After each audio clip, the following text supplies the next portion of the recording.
métier, c'est technicien de maintenance tertiaire. Voici donc Maurice. Cet immeuble de bureau est un peu devenu sa deuxième maison. Il en connaît le moindre recoin et tous les équipements. Un bâtiment de bureau, dit-il, c'est un peu comme un paquebot. Les occupants ne se doutent de rien, mais en coulisses, c'est une petite usine qui assure leur confort. On fait plusieurs choses, ça veut dire qu'il faut aussi bien l'électricité, du chauffage, la plomberie, l'air conditionné.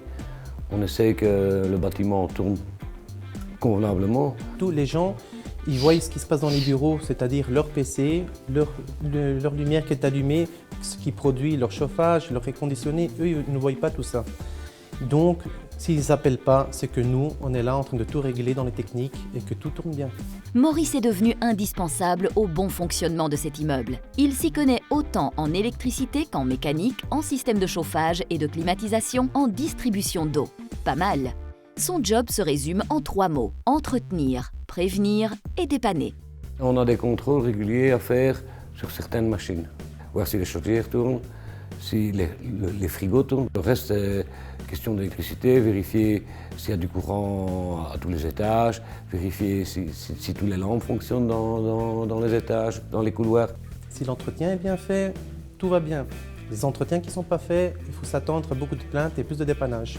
Une panne dans un immeuble de bureau et ce sont parfois des dizaines de personnes dont le travail est perturbé. Mais si la panne surgit dans un hôpital, alors la pression est encore plus forte sur Maurice pour qu'il trouve la solution au plus vite. Heureusement, il est connu pour son sang-froid, son bon sens et sa débrouillardise.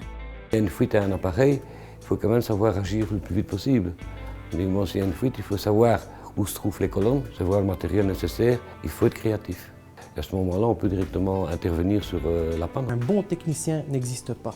Ce qui existe, c'est une bonne équipe. Parce que dans notre domaine, même les chefs, même les ingénieurs, ils en apprennent tous les jours. C'est très vaste. Les jeunes qui sont partants pour s'engager, il faut savoir qu'un employeur, un bon employeur est prêt à le former et donc il ne doit pas se décourager s'il n'a pas de connaissances. Il faut se lancer. Moi, j'ai appris le chauffage et la plomberie.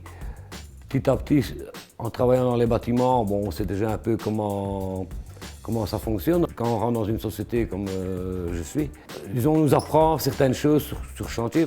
Une fois qu'il a reçu son planning d'intervention, c'est lui qui gère son stock de pièces et qui rédige les rapports sur les travaux effectués. La satisfaction que j'ai, c'est que quand c'est fini, on peut dire tiens, ce bâtiment fonctionne, c'est moi qui ai fait le chauffage, ou c'est moi qui ai fait la plomberie, ou même l'électricité. C'est une fierté, enfin, il faut aimer son travail.